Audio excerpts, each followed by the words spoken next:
Hello.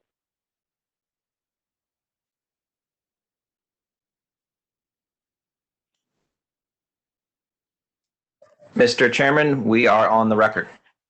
Thank you, Mr. Secretary. Good morning and welcome to today's administrative meeting for April 29th, 2020. Before we get started today, just a few comments.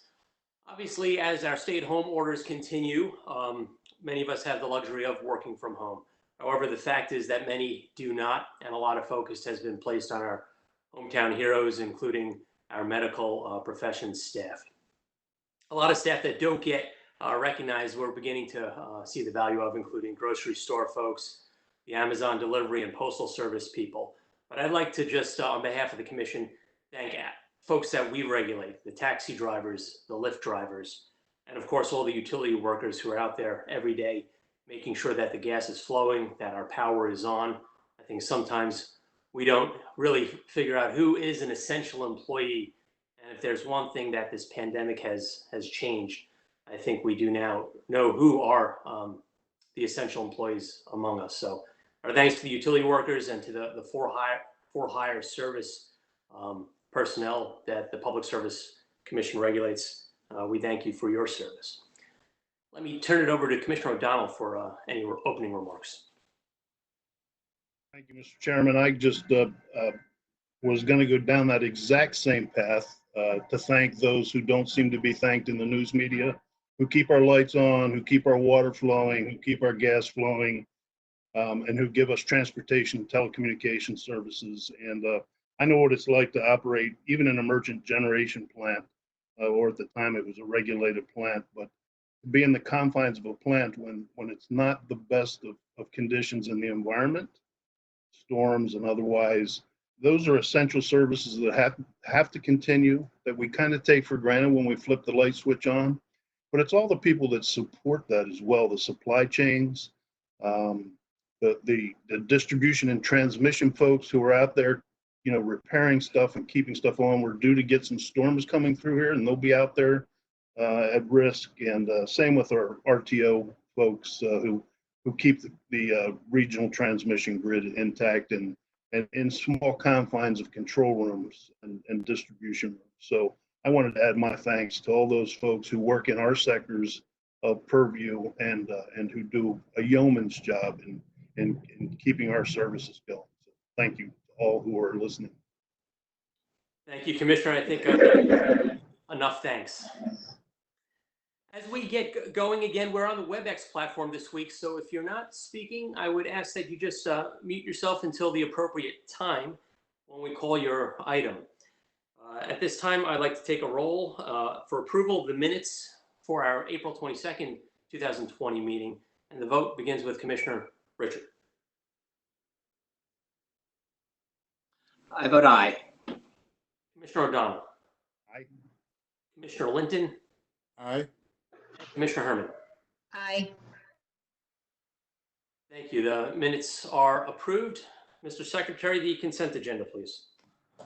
Mr. Chairman, there are 6 items on today's consent agenda. Item number 1 is a notice from Liberty Mutual of cancellation of bond for Insight Energy LLC.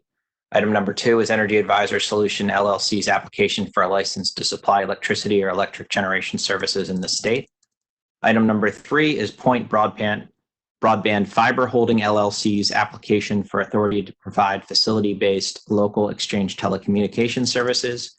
Item number 4 is a notification of material name change from First Energy Solutions Corp.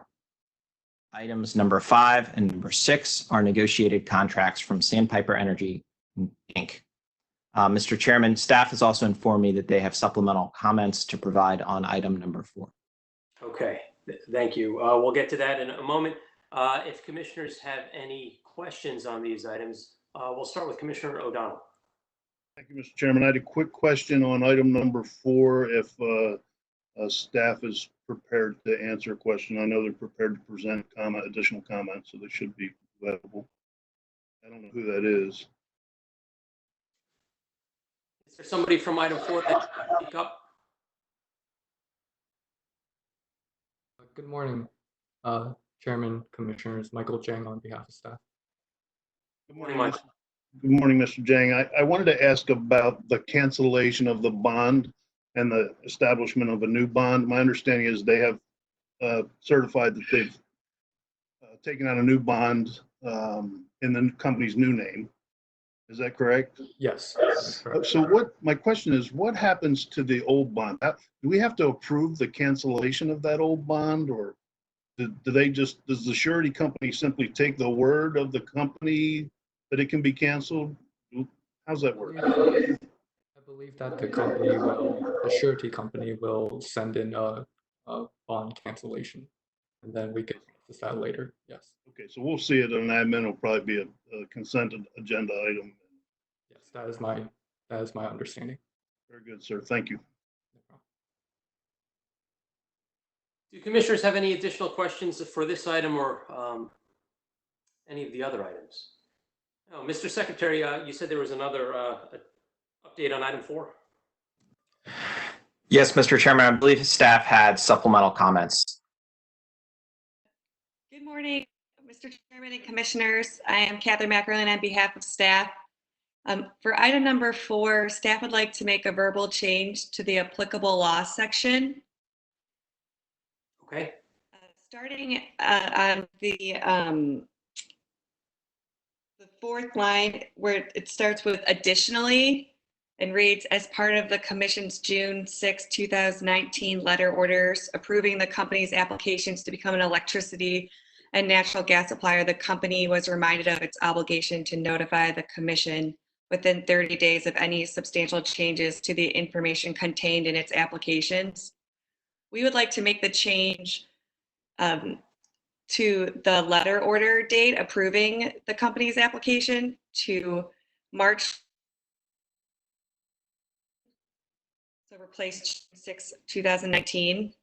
And then, so the correction should read, additionally, as part of the Commission's March 22nd, 2000 letter order approving the company's application to become an electricity supplier, the company was reminded of its obligation to notify the Commission within 30 days of any substantial changes to the information contained in its application.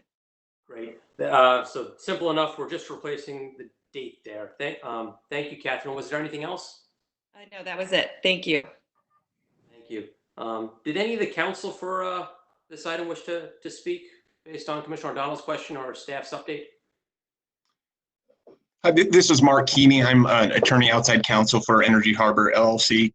Can you all hear me okay? We can. Okay, great. No, I didn't have any other comments, but I just wanted to let you know we'll make sure to contact the surety company to make sure that that process runs smoothly, and we'll provide staff with any documentation they need with respect to that. Thank you, Mr. Keeney. At this point, seeing no additional questions from the commissioners, I will make a motion on the consent agenda items. For item number 1, I move that we cancel the company's energy license. For item number 2, I move that we grant the company a license to operate as an electricity supplier in Maryland, limited to broker services for the customer classes and service territories applied for and recommended by staff, and direct the company to provide marketing and training materials specific to its Maryland operations to the Commission staff 30 days prior to utilization of the materials in Maryland, and direct the company to file notice with the Commission within 30 days of any changes to the information in the application. With that, respect to item 3, that we grant the requested authority and grant the company requested COMAR waivers for local exchange service providers, formerly known as Waiver Group C, and accept the tariff pages for filing, and direct the company to file clean copies of the tariff pages with an effective date of April 29th, 2020. With respect to item number 4, we simply note the name change. And with respect to items 5 and 6 collectively, that we accept the negotiated contract for filing under rate schedule NCR, which is negotiated contract rate. The vote begins with Commissioner Richard. I vote aye. Commissioner O'Donnell. Aye. Commissioner Linton. Aye. And Commissioner Herman. Aye. I vote aye. The motions are approved. Mr. Secretary, the administrative agenda, please. Mr. Chairman, item number 7 on the administrative agenda is WGL Energy System Inc.'s request for a refund of deposit for a CPCN solar facility pursuant to Section 7207.2 of the Public Utilities Article. Thank you. We'll begin with any comments by commission staff. Good morning, Chairman, Commissioners. Michael Jang on behalf of staff. Item number 7 relates to WGL Energy Systems' request to refund its deposit related to the construction of a generation station that was approved by the Commission on December 4, 2019. The original amount of the deposit is $24,020. Staff has reviewed the evidence shown by the company proving that they are fully authorized to commence construction. Staff has also conferred with the Commission's Fiscal Division and has confirmed that the Fiscal Division will determine the amount of reasonable administrative charges that should be deducted from the original deposit. Thus, staff recommends that the Commission approve the refund request and refund the deposit less reasonable administrative charges. Thank you, Mr. Jang. Counsel for WGL Energy. Yeah, I'd just like to introduce myself. My name is Benjamin Israel, appearing on behalf of WGL Energy. And with me, I also have Brad Smith, who is our project manager, and he is our subject matter expert if there are any questions about the status of the project. Thank you, Mr. Israel. I would be curious as to the status of the project. I know the folks at Bowie State, our oldest HBCU in the state, has been very aggressive on their solar projects on campus. I think it's a great model for other educational campuses and perhaps corporate campuses around the state. So can you just give us an update there? Brad, would you like to step in, or would you like for me to provide that?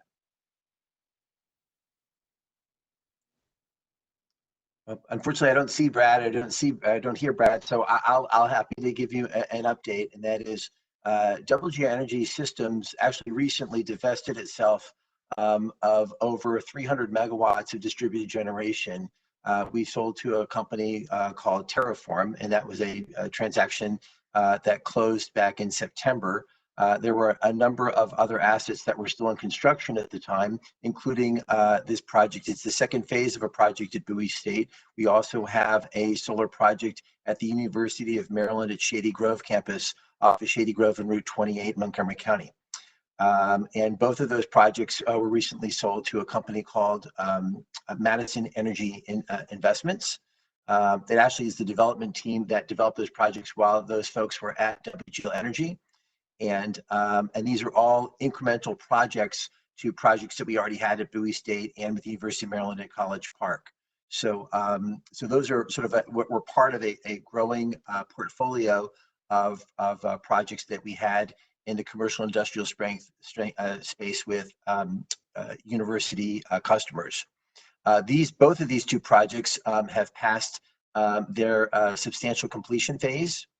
We have transferred ownership of those projects to Madison Energy, and we are now waiting for the final approvals accepting those projects from Bowie State and from the University of Maryland. So they're in their final stages. They're actually generating electricity, but not necessarily for the benefit of the customers just yet, but any day now. Right. Well, thank you, Mr. Israel. I recognize this is a little further afield from the application at hand, but thank you for indulging me. I see Mr. Smith has popped on in terms of video and audio, if he'd like to add anything. No, we can't hear you, Mr. Smith. It looks like your mic is on, at least on my end, but it's not on your end. So we might just stick with Mr. Israel's comments in that case. Sorry about that. Any other questions from commissioners on this item? No, Mr. Chairman, but I also want to just add that I agree with you. This is a great project. It looks like it's a parking lot canopy style project, and these are the types of things I think we really want to encourage more Maryland institutions, companies to look into, particularly if we're going to meet this 14.5% mandate for solar energy in the state. And also it's great because it's in a more urban type of environment. So at some point I would enjoy driving by and taking a look at it, and hopefully others will too. I think it's a good leadership. It shows good leadership in this area. Commissioner Richard, if I may, this may be a little unusual, but given the format that we have, I just happened to have driven by the Shady Grove facilities a couple of weeks ago and took a couple of pictures. Could I share with you so you could actually get a visual impact of the projects and what they look like? Yeah, sure. And then, of course, one was included in the filing as well of this project. Okay, then maybe we don't need to go there then. I was simply trying to be helpful. Yeah, you were going to hold something up? Let me see whether you're able to see. This is the Shady Growth facility. Uh-huh. Oh, great. You see the canopies on top, and if you bear with me, this is the other facility, another one of the garages. There are 4 different sites. Great. No, thank you for sharing that. I did have one just a question for staff just about these reasonable administrative charges. Is there a formula? Is this something that's set for all projects, or I'd be concerned if there's too much variability in these administrative charges. And anyway, Mr. Zhang, would you be able to answer that question? Yeah, so I don't know what the exact calculation as to how those charges are created, but I believe the fiscal division will be consistent in how it will calculate that. Good. Hopefully they're minimal. So thank you for the answer. And I suspect if the administrative charges are not reasonable, we'll hear back from somebody. Thank you, Commissioner Richard, Mr. Zhang. With that, I will make a motion that we approve the refund request and refund the deposit less reasonable administrative charges. The vote begins with Commissioner Richard. I vote aye. Commissioner O'Donnell. Aye. Commissioner Linton. Aye. And Commissioner Herman. Aye. I vote aye. The motion is approved. Thank you. Mr. Chairman, item number 8 on today's administrative agenda is Mount Pleasant Water Company LLC's request for approval to transfer ownership to Edward Crooks. On this item, we have listed as participants staff attorneys Lloyd Spivak and Michael Dean, from staff David Valcarengi, Zeke Shusko, and a representative of Water Services, Inc., as well as Fred Hoover for Office of People's Counsel. I'm muted, Debbie. Thank you. We'll begin with commission staff. Good morning, Mr. Chairman, Commissioners. Item number 8 is a request for approval to transfer the ownership of Mount Pleasant Water Company Incorporated to the Mount Pleasant Water Company 2 LLC, owned by Edward Crooks, filed on March 26, 2020. The filing included a proposed rate, an agreement regarding the terms of the transfer, a memo from the Maryland Department of the Environment discussing the poor condition and operation of the Mount Pleasant Water Company by the current owner, and a deed for the real property. Because the system was in poor condition and the current owner had difficulty maintaining safe and adequate operations, MDE temporarily took over operation of the company and sought a new owner. Mr. Crooks owns 13 similar small water companies in Southern Maryland and therefore has considerable experience in their operation. He agreed to acquire Mount Pleasant for a nominal price and plans to renovate the system. Mr. Crooks proposes to charge an interim rate of $46.22 per month, effective until he is able to seek a new rate before the Commission.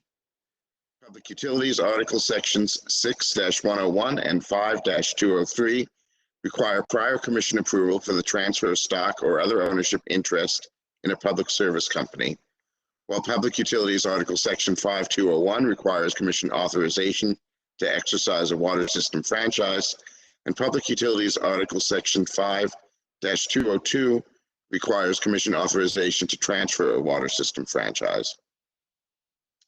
Because Mr. Crooks is an experienced and competent operator of small water systems, staff believes the transfer will serve the public interest. Accordingly, staff recommends that the Commission approve the transfer of ownership of Mount Pleasant Water Company Incorporated to Edward Crooks, authorize Mount Pleasant Water Company 2 LLC to assume the authority to operate the water system currently operated by the Mount Pleasant Water Company Incorporated, and to charge an interim rate of $46.22 per month per customer. Thank you, Mr. Spivak. Do we have a representative from Water Services Incorporated? I am indeed here. Hi, good morning. Do you have any additional comments to add on your application or staff's comments? Other than the appreciation of the gracious comments, no. Thank you. I'm sorry, can you identify yourself for the record? I'm Edward Crooks. Mr. Crooks, thank you. We have audio, we don't have visual of you, but that works just fine. Do commissioners have questions of staff or Mr. Crooks? I do, Mr. Chairman. Commissioner Thank you. So, Mr. Spivak, is MDE currently operating the system, or is Mr. Crooks, or is Mount Pleasant? I think at this point it may be Mr. Crooks, but Mr. Crooks, can you verify that, please? Yes, I took over the system the 1st of April. Okay, thank you, Mr. Crooks. And I understand staff's comments that the significant deficiency that was found by MDE is addressed by having Mr. Crooks as management. And Mr. Crooks, did it appeared in the application that it said that you were planning to make changes, but that in light of the current situation that you were going to hold off on making those changes? Did I read that correctly? That's correct. Okay. And did we get any comments on the increase in the rate, Mr. Spivak? I noted that it said you hadn't thus far, but I was wondering if you had gotten any comments on the rate increase up to today. We have not. Okay. And Mr. Crooks, have you notified the people who are served by this water company of the rate increase? We notified them of the takeover. We haven't notified them of any. We were granted the franchise. I thought that would be inappropriate. Okay. Thank you, Mr. Chairman. That's all I had. Thank you, Commissioner. Commissioner O'Donnell? Thank you, Mr. Chairman. I too had a question related to the rate increase, and I'm certain it's probably indicated at least as an interim or temporary until an evaluation can be made. But the flip side of that is the timing and rate shock during this pandemic that we find ourselves in. So best I can tell, it's about an 84% increase, 85% thereabouts, give or take a little bit. And that's a large increase percentage-wise. Our eyebrows would raise significantly if we did a big rate case. I understand these small water companies are different, and I understand the good work that Mr. Crooks has done over time, and we've been cooperative with that as well, I believe. But my question is this: did staff consider the rate shock potential during this pandemic when every other late fee and disconnect is all being waived? I would direct, if Mr. Valcarengi is available on the line or in the meeting, I would ask him to answer that question. If not, I will do my best to do so. Mr. Spigot, I'm on the line. I'm not in the web portal. I had connectivity issues this morning, but the proposed rate it's in line with the proposed rates that were approved for Mr. Crooks's previous transfers. He's had 4 transfers over the last 2 years. I understand that, Mr. Valcarengi. That's not my question. My question is, viewing that 85% rate increase, even though it may be indicated, in light of this pandemic situation, this extremist situation we find ourselves in, where people are hurting, people are out of work, and they're talking about a $250 a year rate increase on water ratepayer. That's a significant increase to be taken here. So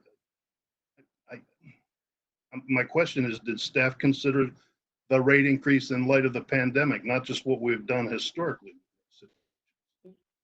I would say we did not. We looked at the rate as the cost that will be incurred to run the system on a prudent and reliable basis. I think that's appropriate, but I do have some concern, Mr. Chairman, that the timing is troublesome to me to see a 85% rate increase when the economy is in lockdown. Mr. Crooks, can you help me with this? So I appreciate very, very much your concern. I understand your concern. Having said that, the cost of, if you will, doing business in this is a real cost. And the individuals who live in the community have been advantaged for a number of years with the rate that they have. It's an unreasonable rate for what needs to be done. Mrs. Downs, in her inability to do this, and perhaps naivete, has basically subsidized the utility for a long time. She'll never recoup that money. The people that live there have been advantaged by that. It's unfortunate that the timing is what it is, but it is appropriate that the individuals who are advantaged by the water system, let's face it, their home is virtually worthless without this water system. And if the water system isn't maintained, the value of their home becomes diminished. Their quality of life, if they don't have good water, if they don't have water pressure, which is what was happening in the past, they would go periods of time without any water whatsoever. That's inappropriate in every measure. So it is unfortunate, the timing, but it is unfortunately a necessary evil. I appreciate that. And as I said, this may be completely indicated. Let me ask you this. This may help me a little bit, Mr. Crooks. Will you be following the no shutoffs, no interest, no late fees per the executive order of the governor of the state with this company? No cutoffs. Okay. That makes me feel somewhat better, Mr. Chairman. Notwithstanding the fact that it's a very large percentage increase, to go from $25 to $46 a month may shock some people who haven't even been notified about it yet. They may have something to say once they are, but I think Mr. Crooks is right too, that the system needs to be restored and put back in. So with having said that, I think I can assuage my concern with the fact there'll be no shutoffs, no late fees, none of that until we get out of this situation. If I may, again, individuals who have lost their income legitimately, and this ends and they find themselves unable to pay the previous balance or whatever it happens to be. I have no intention, I don't believe it would be appropriate to say, okay, you owe me this money now, have a good day. We would have to work out a payment arrangement where it would be, they would be able to survive the loss of that income over a period of time and go forward from that point, a normal, natural circumstance, but try and minimize the impact of the money that they lost and the balance that is due over a greater period of time. Very good, thank you. And I think we'll be dealing with that in a broader recovery sense coming out with all of the utilities, public service. Thank you. Thank you, Commissioner. Commissioner Linton. Thank you, Mr. Chairman. I was wondering if MDE was on the call this morning, or our meeting this morning. Is there anyone? I had a question for them. I don't know if they're here though. Commissioner, I don't believe there is anyone from MDE on this call. Okay. Well, then I guess for commission staff, you mentioned in your comments a couple of times that the MDE representatives were aware of this transaction. Did they make any comments regarding some of the concerns that Commissioners Herman and O'Donnell raised? Not with respect to the rates. I mean, their comments were focused on the operation of the system. And really, actually, what we had from them was the memo that was included in the filing. So that's really the information we had from them. I did not have any direct contact with MDE.